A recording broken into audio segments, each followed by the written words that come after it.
जिस शो ने आपका पूरा बचपन डिफाइन किया हो, क्या हो अगर उस शो की सबसे डार्क सच्चाई कभी आपको बताई ही नहीं गई हो।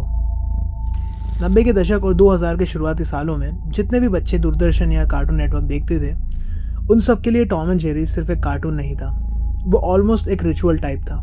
एक ऐसी मासूम दुनिया जहाँ कोई भी परमानेंटली जख्मी नहीं होता, जहाँ हर चीज़ एक जोक में ख़त्म हो जाता है। लेकिन जो चीज़ हमें कभी नहीं बताई जाती वो ये है कि शो शुरू से ही उतना सिंपल नहीं था जितना वो दिखता था। 1940 में जब विलियम हैना और जोसेफ बारबरा ने ये कैरेक्टर्स बनाए, तब ये कार्टून सिर्फ बच्चों के लिए नहीं बना था। ये थिएटर्स में बड़े लोगों के सामने असली फिल्मों से पहले दिखाया जाता था, और उसमें ऐसी चीज़ें थी जो आज किसी भी किड्स चैनल पे कभी अलाउ भी नहीं की जाएगी। यही वजह है कि जब आज लोग इस शो को दोबारा गहराई से देखते हैं तो उन्हें ऐसी चीज़ें मिलती है जो बचपन में कभी नोटिस नहीं की। रियल डॉक्यूमेंटेड सीन्स जो डार्कनेस से भरे हैं, और उनके साथ इंटरनेट की वो थियरीज जो इन रियल चीज़ों को लेकर और भी दूर तक ले जाती है। लेकिन सबसे अजीब बात यह है कि इन थियरीज को एक साथ देखने पर टॉम एंड जेरी की वो फेमिलियर दुनिया धीरे धीरे कुछ और ही नज़र आने लगती है। जो चीज़ें बचपन में सिर्फ कॉमेडी लगती थी, उनके पीछे अब कुछ ऐसी पॉसिबिलिटीज़ दिखने लगती हैं जो शायद हमने कभी कंसिडर ही ना की हो।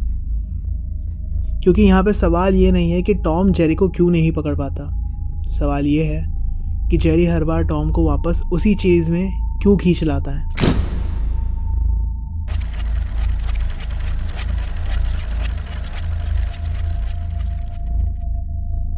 शुरू करते हैं उस थियरी से जो हिस्ट्री और पॉप कल्चर को एक साथ जोड़ती है और जो सबसे पहले लोगों को चौंकाती है। टॉम एंड जेरी की शुरुआत 1940 में हुई थी, और ये वही टाइम था जब यूरोप में सेकेंड वर्ल्ड वॉर अपने सबसे खतरनाक मोड़ पे था। इस थियरी के मुताबिक ये कार्टून सिर्फ एंटरटेनमेंट के लिए नहीं बनाया गया था, बल्कि इसके पीछे एक सटल कैलकुलेटेड प्रोपेगेंडा का इंटेंट था, जिसका मकसद था एलाइड फोर्सेस का मॉरल बूस्ट करना और लोगों को एक लंबी मुश्किल जंग के लिए मानसिक रूप से तैयार करना। इसका बेस समझने के लिए हमें उस वक्त की मिलिट्री स्लैंग को समझना होगा। ब्रिटिश सोल्जर्स को उस दौर में आम तौर पर टॉमीज बुलाया जाता था। ये नाम टॉमी एटकिंस से आया था, जो ब्रिटिश आर्मी के फॉर्म्स में एक प्लेस होल्डर नाम के रूप में यूज होता था। दूसरी तरफ एलाइड सोल्जर्स, जर्मन ट्रूप्स और नाजी वॉर मशीन को जेरीज कहते थे। अब अगर आप सिर्फ नाम देखें तो लगता है कि टॉम को जेरी का पीछा करना चाहिए था, मतलब ब्रिटेन को जर्मनी का। लेकिन यहाँ पे इस थ्योरी का सबसे दिलचस्प ट्विस्ट आता है। जेरी जो दिखने में छोटा, कमज़ोर और बार बार खतरे में रहता है, वो असल में उन एलाइड नेशंस को प्रेजेंट करता है, जो शुरुआती सालों में खुद को एकदम अकेला और एक बड़े अग्रेसिव वॉर मशीन के सामने बेबस महसूस कर रहे थे। खासकर ब्रिटेन जब ब्लिट्ज झेल रहा था। टॉम जो साइज़ में बड़ा है, जिसके पास रिसोर्सेज हैं, जो हमेशा हमला करता है और जेरी के इलाके में घुसकर उसे ख़त्म करने की कोशिश करता है, वो उस बड़े इन्वेडिंग अग्रेसिव थ्रेट को रिप्रेजेंट करता है। और यही थियरी का सबसे पावरफुल मैसेज है। चाहे टॉम के पास कितनी भी ताकत क्यों ना हो, कितने भी हथियार क्यों ना हो, जेरी अपनी इंटेलिजेंस, अपनी एजिलिटी और अपनी स्ट्रैटेजी से उसे बार बार मात दे ही देता है।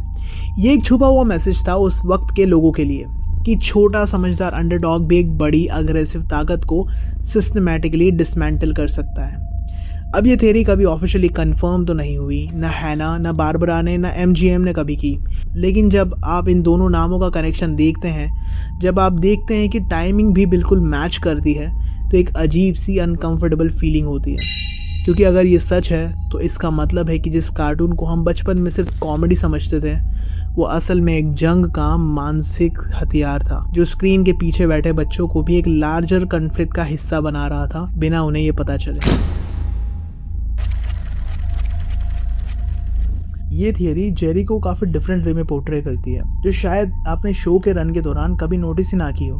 1949 से 1953 के बीच एमजीएम ने 3 अलग कंपाइलेशन एपिसोड्स बनाए थे, Jerry's Diary, Smitten Kitten and Life with Tom, जिनमें पुराने चेजेस की क्लिप्स को नए फुटेज के साथ जोड़कर दोबारा दिखाया गया। इंडस्ट्री के अंदर इन एपिसोड्स को हल्के मजाक में चीटर्स बुलाया जाता है। क्योंकि ये एनिमेशन बजट बचाने का बहुत सिंपल तरीका है, तो पुराने रील्स को रीयूज़ किया जाता है इसमें। लेकिन एक रियल डिटेल है जो इस पूरी चीज़ को और ज़्यादा अजीब बनाती है। लाइफ विद टॉम में टॉम लिटरली जेरी की लिखी हुई एक बेस्ट सेलिंग बुक पढ़ रहा होता है, जिसका नाम खुद लाइफ विद टॉम है, और उसके अंदर टॉम की हर पुरानी ह्यूमिलिएशन, हर हार के बारे में डिटेल में लिखा हुआ होता है। एंड स्मिटन किटन के अंदर जेरी के शोल्डर पे बैठा एक डेविल कॉन्शियंस उसे बार बार याद दिलाता है कि कैसे टॉम की हर गर्लफ्रेंड ने उसकी ज़िंदगी मुश्किल बनाई थी, और ये सब क्लिप्स के थ्रू दिखाया जाता है जैसे कोई आर्काइव खोला जा रहा हो।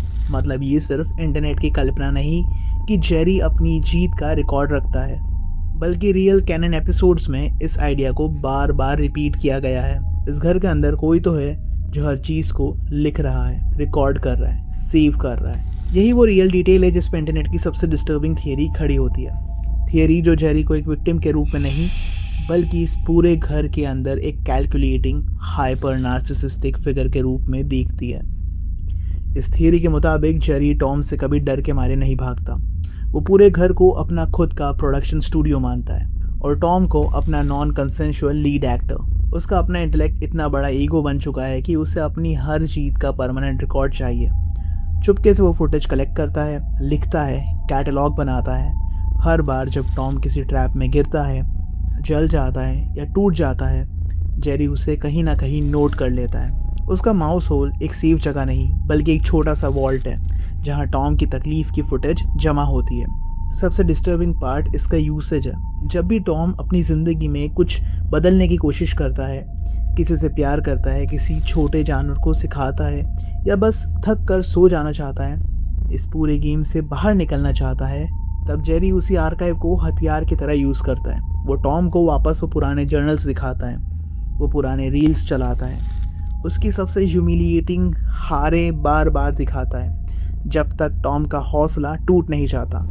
मैसेज एकदम सिंपल होता है, तुम हमेशा से हारने वाले हो, तुम्हारा सिर्फ एक ही काम है, मुझसे चोट खाना। और टूटा हुआ, अपनी इज्जत खोया हुआ टॉम दोबारा उठता है, वही प्रेडेटर का मास्क पहनता है और लिविंग रूम में वापस चला जाता है, सिर्फ जेरी के अगले एपिसोड के लिए नया मटेरियल बनने। थियरी का सबसे अनसेटलिंग हिस्सा यही है, हम इस कार्टून को देखने वाले असल में उन्हीं रील्स को देख रहे हैं जो जेरी अपने कलेक्शन के लिए रखता है। हम वही फुटेज देखकर हंस रहे हैं जो इस थियरी के हिसाब से एक छोटे मुस्कुराते हुए प्रेडेटर का अपना बनाया हुआ आर्काइव है, जिसके अंदर टॉम हमेशा फंसा रहेगा, कभी बाहर नहीं निकल पाएगा, क्योंकि इस घर में प्रोडक्शन कभी ख़त्म नहीं होता।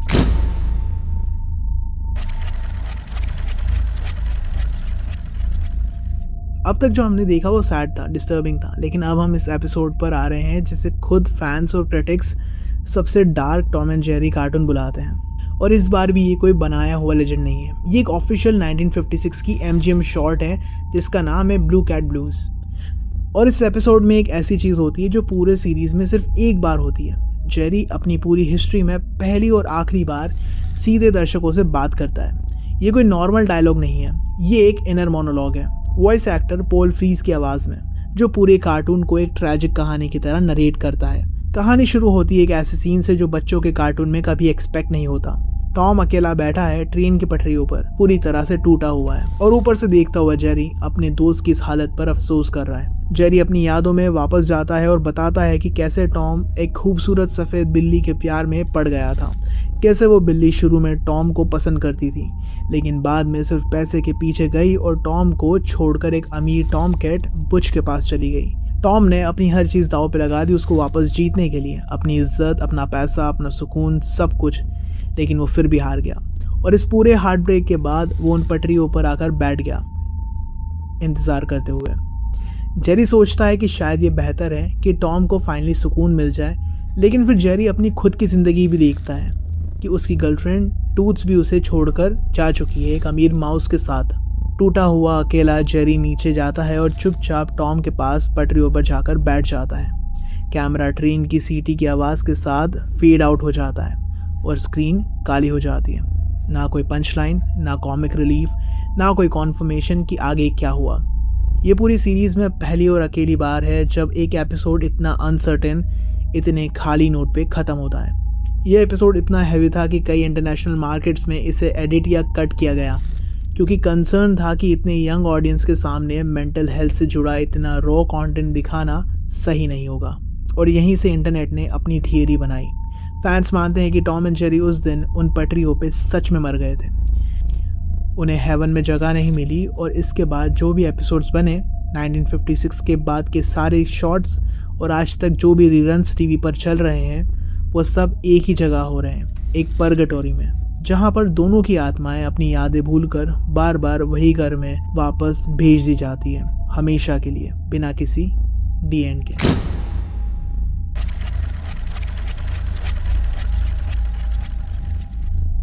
नाइनटीन 1961 में जब हैना और बारबेरा MGM छोड़ चुके थे, स्टूडियो ने अपनी सबसे बड़ी कार्टून प्रॉपर्टी को बचाने के लिए एक नया रास्ता ढूंढा। उन्होंने एक अमेरिकन एनिमेटर जीन डाइच को हायर किया, जो उस वक्त प्राग, चेकोस्लोवाकिया में रहा करते थे, और उसे 13 नए टॉम एंड जेरी शॉर्ट्स बनाने का कॉन्ट्रैक्ट दिया, वो भी ओरिजिनल बजट का सिर्फ आधा। इतनी कम लागत में कोई नॉर्मल क्वालिटी मेंटेन करना लगभग नामुमकिन था। यहाँ एक ऐसी बात हुई जो बहुत कम लोगों को पता है और जो जेन्युइनली क्रीपी है। डाइच की पूरी प्राग टीम जो उन कार्टून्स को बनाने वाली थी, उन्होंने अपनी ज़िंदगी में कभी एक भी Tom and Jerry cartoon motion में नहीं देखा था। आयरन कर्टेन के पीछे होने की वजह से उनके पास सिर्फ कुछ मॉडल शीट्स और स्टिल इमेजेस थी रेफरेंस के लिए। वो एनिमेटर्स कभी जान ही नहीं पाए कि टॉम और जेरी असल में कैसे मूव करते हैं और कैसे उनकी टाइमिंग्स काम करती हैं। और इस कोल्ड वॉर के पॉलिटिकल तनाव की वजह से डाइच को अपने एनिमेटर्स के असली नाम तक बदलने पड़े थे, ताकि कम्युनिस्ट चेकोस्लोवाकिया से कोई सीधा कनेक्शन ना दिखे, वरना हॉलीवुड में उनका काम रिलीज़ नहीं हो पाता। और खुद डाइच के अपने बयान से एक चीज़ सामने आती है जो इस पूरी थियरी को और भी ज़्यादा अनसेटलिंग बनाती है। डाइच खुद original Tom and Jerry cartoon का फ़ैन नहीं था। उसने इन्हें खुले तौर पे नीडलेसली वायलेंट बोला था, सेंसलेस पेन और रिवेंज बेस्ड कॉमेडी। लेकिन आयरॉनिकली उसकी अपनी बनाई हुई एपिसोड पुराने सीरीज से भी ज़्यादा वायलेंट निकली, इतनी कि कई क्रिटिक्स मानते हैं कि वो जानबूझकर ऑडियंस को टॉम और जेरी से उतना नफरत करवाना चाहता था जितना खुद उसे थी। साउंड डिज़ाइन भी अजीब था, जैसे अंडर वाटर बलून्स फट रहे हो। बैकग्राउंड बिल्कुल सिंपल और खाली, और टॉम का अपना ओनर इस एरा में उसे इतना बुरा ट्रीट करता है कि फैंस आज भी उन्हें देखकर अनकंफर्टेबल फील करते हैं। यही वो जगह है जहाँ से इंटरनेट लेजेंड ने जन्म लिया। कहानी ये है कि डाइच अपने कॉन्ट्रैक्ट में पूरी तरह फंस चुका था और बाहर निकलना चाहता था, लेकिन MGM उसे जाने नहीं दे रहा था। तो उसने एक सीक्रेट अनरिलीज 13th एपिसोड बनाया, सिर्फ इसलिए कि एग्जीक्यूटिव्स इतने शॉक हो जाएं कि वो उसे तुरंत निकाल दें, बिना कोई पेनल्टी के। लेजेंड के मुताबिक उस एपिसोड में कोई गैग्स नहीं थे, कोई चेज नहीं था, सिर्फ एक बंद कमरा था जहां टॉम अपने हाथ से अपने आप पहुंचा रहा था, जबकि जेरी एक कॉर्नर में बैठकर ये सब देख रहा था, बिना हिले बिना कुछ करे एक लूप में हंसते जा रहा था। आवाज़ में कोई कार्टून साउंड इफेक्ट नहीं था, सिर्फ एक लूपिंग रिकॉर्डिंग जिसमें इंसानी चीख और रोने की आवाज़ें थी। कहा जाता है कि जब MGM एग्जीक्यूटिव्स ने वो टेप स्क्रीनिंग रूम में देखा, कई लोग फिजिकली बीमार महसूस करने लगे और स्टूडियो ने तुरंत प्रोडक्शन रोक दिया। डाइच का बचा हुआ कॉन्ट्रैक्ट पैसा देकर चुप कराया और मास्टर रील जला दी गई। सिर्फ एक लिखा हुआ रिकॉर्ड MGM की वॉल्ट फाइल्स में बचा रह गया और किसी ने वो टेप कभी दोबारा नहीं देखा। Classic Tom and Jerry cartoon में घर की मालकिन, जिसको अक्सर फैंस मैमी टू शूज बुलाते हैं, उसको कभी कमर के ऊपर से पूरी तरह दिखाया नहीं गया। ये सिर्फ एक एनिमेशन स्टाइल चॉइस नहीं था। 19 एपिसोड्स में वो कैरेक्टर रहता था, लेकिन उसका पूरा चेहरा बस एक ही बार दिखाया गया 1950 की शॉर्ट सैटरडे इवनिंग पोस्ट में। और इस चेहरे को दिखाना इतना कंट्रोवर्शियल माना गया कि बाद के टीवी रीरन्स में उस सीन को ही काट कर एक बिल्कुल अलग पतली सफ़ेद टीनेजर के सीन से बदल दिया गया। मतलब जो चीज़ सिर्फ एक बार स्क्रीन पर आई, उसे भी हिस्ट्री से मिटा दिया गया।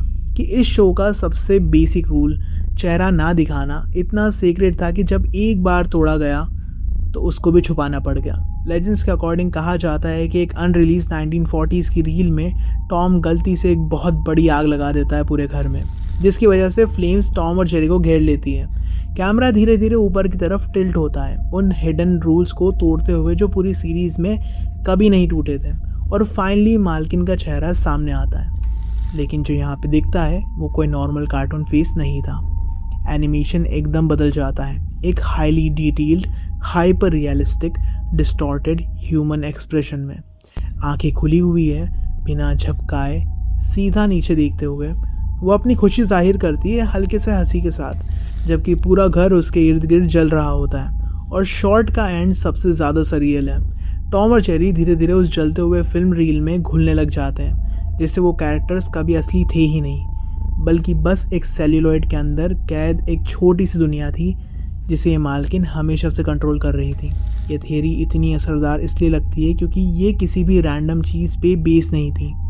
ये एक रियल एनिमेशन रूल को तोड़ती है, एक ऐसी बाउंड्री जो दर्शकों ने कभी क्रॉस होते हुए देखी ही नहीं थी। और जब फिक्शन एक असली डॉक्यूमेंटेड मिस्ट्री के ऊपर खड़ा होता है तब ड्रेड का लेवल कुछ और ही बन जाता है, क्योंकि दिमाग को पता होता है कि इसका बेस सच है, चाहे ये स्पेसिफिक कहानी हो या ना।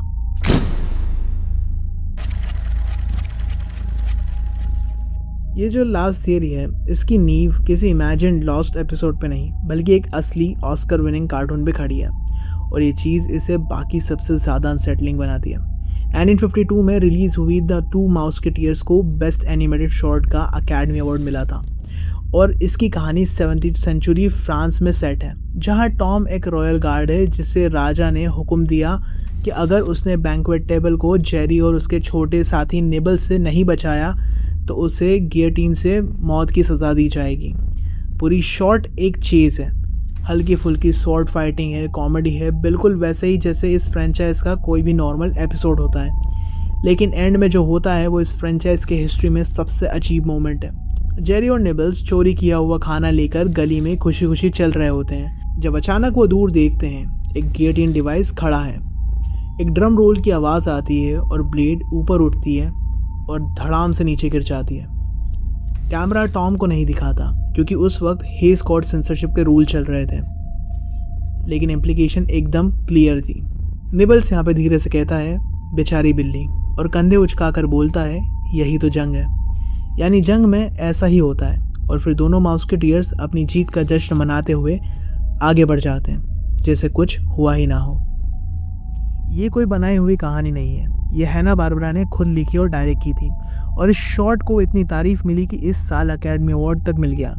और यही वो रियल अनडिनाएबल फैक्ट है जिस पे ये पूरी मल्टीवर्स थियरी काम करती है। थियरी के मुताबिक इस ट्रॉमा को झेलने के लिए जेरी का दिमाग दो अलग रियलिटीज़ में बट गया है, और पूरी फ्रेंचाइज जो इसके बाद बनी दोनों में से किसी एक रियलिटी में सेट है। पहली रियलिटी वो जो 1960s का दौर है, जैसे जीन डाइच और चक जोन्स के एपिसोड, जहां एनिमेशन अचानक सरियल हो जाता है, बैकग्राउंड्स अजीब तरीके से खाली लगने लगते हैं, म्यूज़िक काफ़ी डीप और ईरी हो जाता है, और टॉम को अचानक ऐसे ऑनर्स मिल जाते हैं जो उसको काफ़ी बुरा ट्रीट करते हैं। थियरी कहती है कि ये जेरी के टूटे हुए दिमाग का वो हिस्सा है जो अपने आप को बार बार पनिश कर रहा है, एक इमेजिनरी टॉम बनाकर, और फिर उसी टॉम की ज़िंदगी को बार बार क्रूअल बनाकर, जैसे गिल्ट खुद को बार बार दोहरा रहा हो। दूसरी रियलिटी वो मॉडर्न फ्रेंडली दुनिया है, जैसे टॉम एंड जेरी किड्स या बाद की मूवीज़, जहाँ दोनों अचानक बेस्ट फ्रेंड्स बन जाते हैं, साथ में एडवेंचर्स पे जाते हैं, एक दूसरे को कभी सीरियसली नुकसान नहीं पहुँचाते। थियरी ये कहती है कि ये सब एक डिल्यूजन है। जेरी अपने माउस होल में अकेला बैठा हुआ है, अपनी मेमोरी को रीराइट कर रहा है, खुद को यकीन दिलाने की कोशिश कर रहा है कि टॉम जिंदा है, खुश है और फाइनली उसका सबसे अच्छा दोस्त है। और ये सिर्फ इसलिए हो रहा है कि जेरी अब सच का सामना नहीं कर सकता है। और यहाँ पे सबसे दिलचस्प बात यह है कि रियल हिस्ट्री में भी शॉर्ट की सक्सेस इतनी ज़्यादा थी कि MGM ने इसी माउस्केटियर सीरीज़ में 3 और सीक्वल्स बनाए। मतलब फ्रेंचाइज खुद उस एंडिंग के बाद कंटिन्यू रही, बिल्कुल वैसे ही जैसे थियरी कहती है कि हीलिंग रियलिटी में होना चाहिए। और जब फिक्शन रियल प्रोडक्शन हिस्ट्री के साथ इतना चुपचाप मैच कर जाता है तो दिमाग को बिलीव करना और भी आसान हो जाता है कि शायद कहीं ना कहीं ये सिर्फ एक थियरी नहीं है। Alright guys, that is it for the video. Thank you so much for coming this far, and if you want a second part of this, do let me know in the comments and I will be there with the second part. And until then, goodbye.